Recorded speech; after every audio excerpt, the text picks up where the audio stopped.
E aí galera que lê Gibi, tudo tranquilo com vocês? Sejam muito bem-vindos ao Eu Leio Gibi, o meu nome é João e o vídeo de hoje é pra gente bater um papo sobre um quadrinho nacional. Estou falando de Cissa, a Menina Saci, publicação da editora Avec, que tem roteiro e arte do Lucas Marques e do Bruno Prosaico. E antes da gente seguir no nosso bate-papo sobre esse quadrinho, se você não é inscrito no canal, aproveite este momento lindo para se inscrever no canal. Se inscrevendo no canal, você dá uma força aí pra gente chegar aos 20k de inscritos aqui no YouTube. E também curta o vídeo, que curtindo o vídeo vocês também ajudam muito na divulgação do canal dentro do próprio YouTube. Também quero agradecer a galera que tem apoiado o canal, o nome da galera aí na tela, valeu mesmo pela força de vocês, a ajuda de vocês tem sido imprescindível para a manutenção aqui do canal e também quero agradecer quem tem comprado pelos links do canal. Quando vocês compram pelos links do canal, vocês também ajudam muito o Eu Leio Gibi. E também quero dizer a você que se você quer se tornar um apoiador do Eu Leio Gibi, tem um link aí na descrição do vídeo que vai te remeter para um vídeo específico em como você pode ser um apoiador aqui do canal. Valeu pela força e pelo apoio de todos.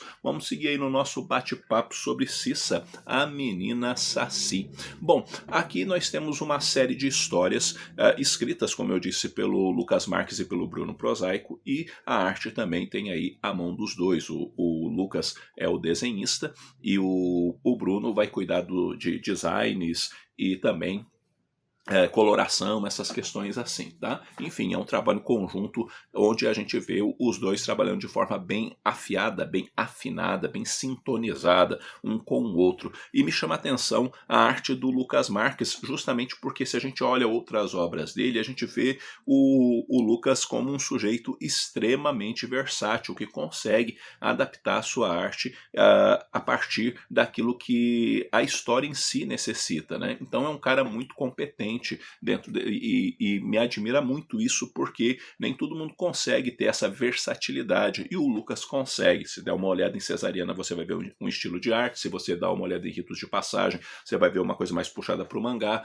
e aqui a gente tem uma questão mais puxada para o cartoon, para animação, e isso é bem interessante. Inclusive as próprias histórias, né, da forma com que elas são construídas, apontam para a gente para esse aspecto da animação, porque quando você olha a chamada da história, né, que é como se fosse uma capa, você tem justamente isso, aparece que vai começar um desenho animado. Inclusive seria até interessante se essas histórias aqui, ou melhor dizendo, as histórias da Cissa, a Menina Saci, se tornassem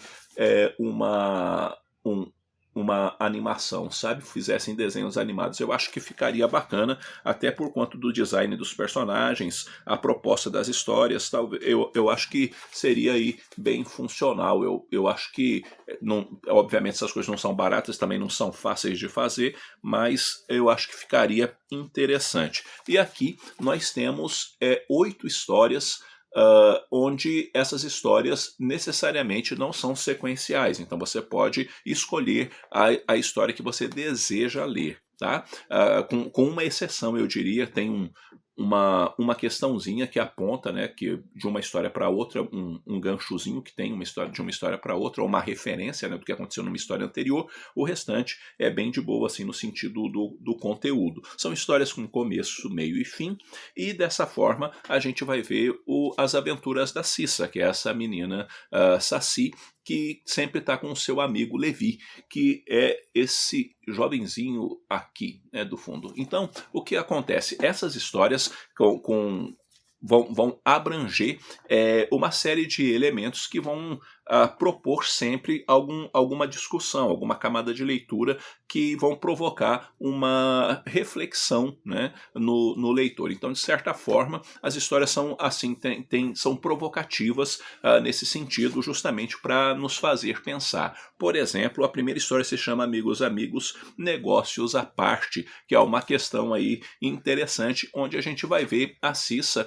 e o Levi numa circunstância que envolve uma peteca, e diante dessa situação, um sapo vai pegar e comer essa peteca, e eles querem essa peteca de volta, e vai aparecer um sujeito que diz que vai ajudá-los na recuperação dessa peteca. Mas ali a gente vai descobrir que existe um preço para isso, e esse preço envolve o elemento da amizade. E a gente vai ver nessa questão que envolve o elemento da amizade, o que eu faço para poder ser seu amigo, né? Ao que eu vou me sujeitar para poder ser seu amigo, para conquistar a sua amizade.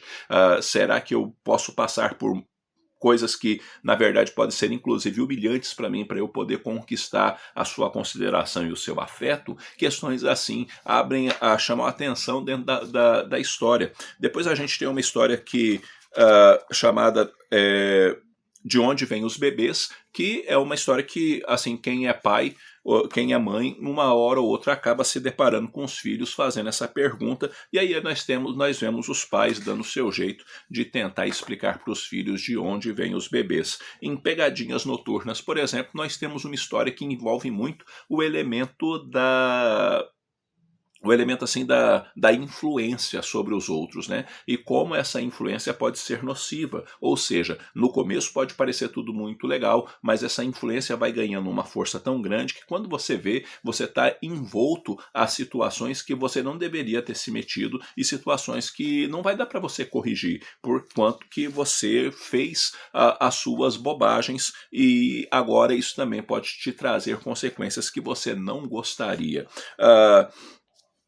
E assim a gente vai trabalhando, como por exemplo na história Protocolos, nós vamos ver uma crítica bem assim, honesta, eu diria, ao nosso sistema de saúde, né, onde você chega, senta, espera, e muitas vezes não há um médico para te atender, e você fica ali numa situação complicada, precisando de ajuda, e muitas vezes acaba não obtendo a ajuda que por direito você teria. E diante dessas coisas, outras histórias vão abranger questões também que envolvem aí o uso dos aparelhos eletrônicos, né, pelas crianças, e se isso é nocivo, se isso não é nocivo, e como que essas discussões podem surgir e se chegar, né, num denominador comum, ou melhor, numa questão que seja equilibrada, para que a criança esteja, digamos assim, brincando na terra, mas também usando ali do aparelho eletrônico, ou só o aparelho eletrônico, ou só brincando na terra, como é que esse negócio fica, e ao mesmo tempo essa história traz também um elemento da polarização que é bastante forte, e isso tudo está envolto no quê? Está envolto em histórias que envolvem personagens do folclore brasileiro, que envolvem seres antropomórficos, e que também tem muita coisa assim que envolve as brincadeiras das crianças, que envolve as crianças fazendo arte, fazendo bagunça, aprontando das suas e por aí adiante, ou seja, dentro desse ambiente infantil que acaba abordando elementos que fazem muito parte da nossa vida, da vida adulta, bem como jovem, adolescente e por aí adiante, ou seja, conversa bastante com diversos públicos nesse sentido. As histórias em termos de qualidade, elas variam, há histórias melhores e outras histórias razoáveis. Não há nenhuma história ruim, mas eu diria que eu gostei muito de umas 3 histórias e outras eu achei histórias histórias bacanas, história ruim nenhuma, mas assim, algumas me chamaram mais atenção do que outras. É um bom gibi, é um gibi que distrai, é um gibi que te põe a pensar em alguns aspectos e ao mesmo tempo é como se você também estivesse lendo um desenho animado, por quanto da forma com que as coisas faz, e aliás, com que os elementos aqui são narrados, e que chamam bastante atenção também dentro aí das peraltices das crianças, ou das nossas peraltices quando nós éramos crianças. Bom, que nota que eu dou para essa publicação? Eu dou uma nota 7,5, e fica a dica para vocês de Cissa, a Menina Saci. Bom, galera, é isso aí. Eu vou ficando por aqui. Espero que esse vídeo tenha tido alguma utilidade para vocês. Já leu Cissa, Menina Saci? Não leu? Vamos conversar um pouquinho, porque conversar com vocês é sempre muito bom. No mais, eu vou ficando por aqui. Logo eu tô voltando com outro vídeo. Um abraço forte em todo mundo. Até a próxima.